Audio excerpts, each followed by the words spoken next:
আদম পরিবারের দ্বিতীয় পর্বে আমরা দেখেছি আনোয়ার দরবেশের মেয়ে মবি আসলে জীবিত। তাহলে যাকে মবির ডেড বডি বলে ধারণা করা হয়েছিল সে আসলে কে? পরবর্তীতে দরবেশ বাড়ি থেকে উদ্ধারকৃত যাবতীয় নথিপত্র ও ডায়েরি থেকে লিনা নামের একজনের উল্লেখ পাওয়া যায়। ডায়েরিতে লিপিবদ্ধ সকল তথ্য অনুসন্ধান করে জানা যায় লিনার সাথে আসলে আদম পরিবারের কোনো সম্পর্ক নেই। তাহলে লিনা কে? লিনার বাবা মা একসময় আনোয়ার দরবেশের মুরিদ ছিল। পরবর্তীতে আনোয়ার দরবেশের প্রতিষ্ঠিত তথাকথিত আদম ধর্মে দীক্ষিত হয় লিনা এবং লিনার পুরো পরিবার।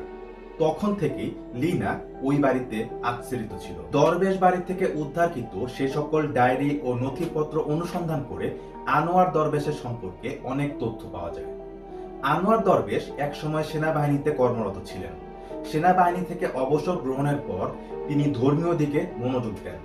একটা সময় এলাকার মানুষ তাকে আনোয়ার দরবেশ ডাকা শুরু করে। একটা সময় আনোয়ার দরবেশের চিন্তা ভাবনা ইসলাম ধর্ম থেকে অনেকখানি সরে গেল। তিনি ইসলাম ধর্ম সম্পর্কে অনেক উস্কানিমূলক ও নেতিবাচক মন্তব্য করা শুরু করেন। 1995 সালের দিকে এই নেতিবাচক মন্তব্যের জেরেই এলাকাবাসীর সাথে তার বাকবিতণ্ডা শুরু হয়।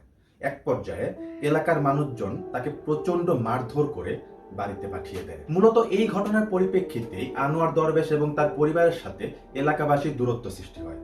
তারা বাড়ির বাইরে বের হওয়া কমিয়ে দেন, বিভিন্ন সামাজিক আচার অনুষ্ঠানে যাওয়াও বন্ধ করে দেন। আনোয়ার দরবেশ যেন তার পুরো পরিবারের সকল সদস্যকে পুরোপুরি আদম ধর্মে দীক্ষিত করে ফেলেছে। আর আদম দরবেশের সবচেয়ে বড় ভক্ত হয়ে ওঠে তার বড় ছেলে আরিফ আদম।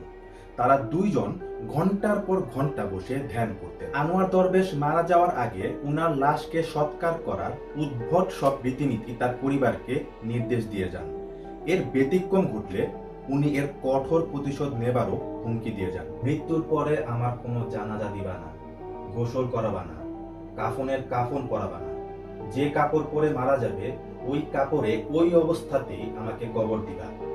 কোনো কবরখানায় আমাকে নিবা না, বাড়ির ভেতরে গর্ত করে আমাকে কবর দিবা। আমার মাথা থাকবে পূর্বে, পা থাকবে পশ্চিমে, আর মুখ দক্ষিণ দিকে ঘুরানো থাকবে। 2000 সালের 11 জুলাই ঢাকার একটি হাসপাতালে আনোয়ার দরবেশ মারা যান। আনোয়ার দরবেশের নির্দেশ অনুযায়ী তার পরিবার তাকে কবর দেয়া বৃথা চেষ্টা চালিয়েছিল। বৃথা চেষ্টা বলছি কারণ স্থানীয় লোকজন এটা হতে দেননি। পরবর্তীতে পুলিশ, ম্যাজিস্ট্রেট ও স্থানীয় হুজুরদের উপস্থিতিতে ইসলামের আইন ও অনুশাসন সঠিকভাবে অনুসরণ করেই আনোয়ার দরবেশের লাশ দাফন করা হয়। আনোয়ার দরবেশের মৃত্যুর পর আদম পরিবার ওই বাড়িটি ছেড়ে ঢাকাতে পাড়ি জমান।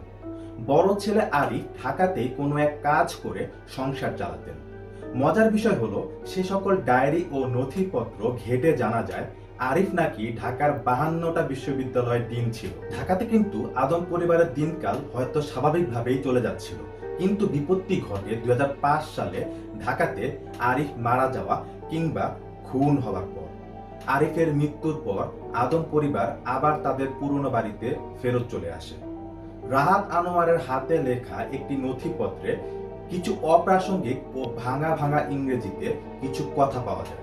কথাগুলো ছিল এরকম: we are the only one family in the world that is totally independent and self-dependent and out of Muhammad's rules, law and religious activities and religions.